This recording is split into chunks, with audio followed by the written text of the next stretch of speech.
Yung harina.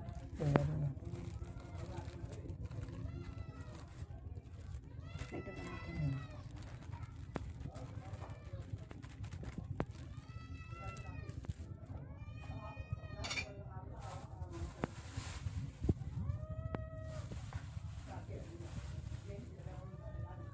Cornstarch. Harina at cornstarch. Ayan, pagaluin na natin harina at cornstarch. Okay. At susunod naman natin yung mga loads, yung ating baking soda. No? Yung ating baking soda.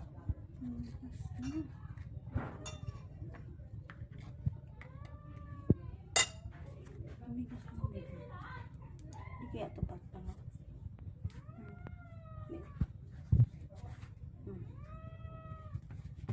Hindi ito pwede. Ayan.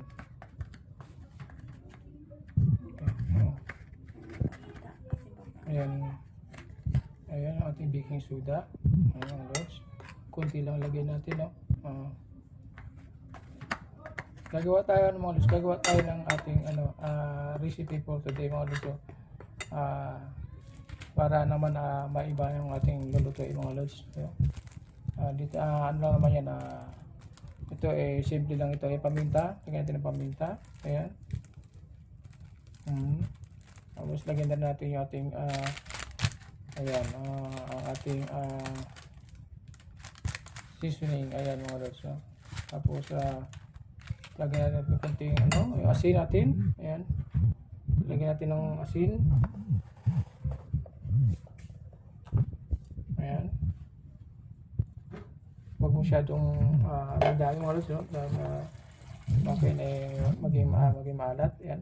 Okay. Halo-haloin natin. Tapos lagyan natin ng konting tubig. Ayan mga lods. Ayan. Okay. Tapos halo-haloin natin hanggang sa siya ay maglapot.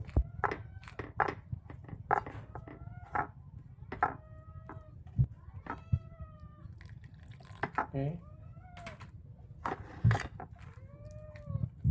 Ayan. Halo-halo lang hanggang sa siya ay maglapot mga lods. Wala kasi tayong mga lods na panghalo, kundi kutsara lang ito mga lods yung ginagawa natin. Mano-mano lang. Naman ito mga lods lang ito para sa atin, sa bahay lang ito mga lods. Kaya mano-mano lang yung gagawin natin. Ayan. Ayan mga lods, kasi lumapot siya. Tapos naka-prepare na rin mga lods yung ating harina. No? Naka-prepare na yung ating harina natin para doon sa ating pag-aanuhan. Kasi lagyan din natin ng harina yung mga lods. No? At lalagyan din natin ng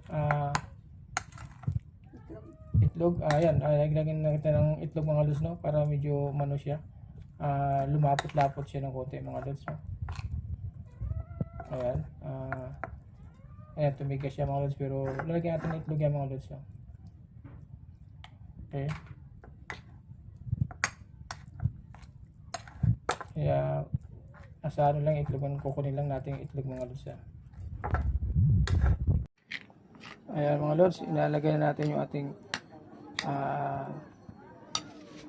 turtang talong mga lods. Magtuturta tayo ng talong mga lods. Yan ang gagawin natin mga lods. No? Ayan.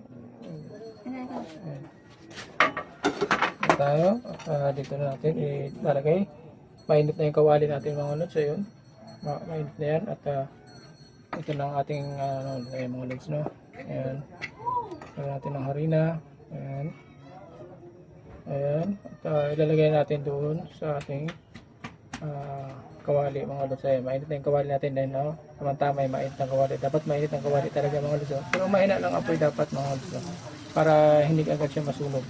Kasi madaling masunog yan eh. Ayan.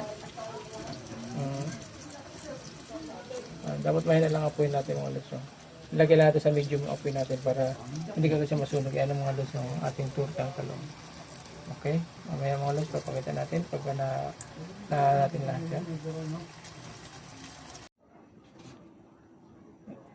Ayan mga lods, ito na yung ating turtang talong mga lods. Ito na yung finished product natin sa ating turtang talong. Ayan, yung natin mga lods. So, ayan mga lods, tikman natin mga lods. No? Tignan natin yung isa nito. Kaya kung talagang okay na yung ano niya mga lods. Pero siyempre, tinikman ko na yan mga lods bago natin niluto yan. Tinikman ko na yan yung ano natin, kung anong ano niya. Pero okay naman. Siyempre, pagkaluto na, tikman pa rin natin mga lods kung gano'n siya ka-toasted, no? Ayan, no?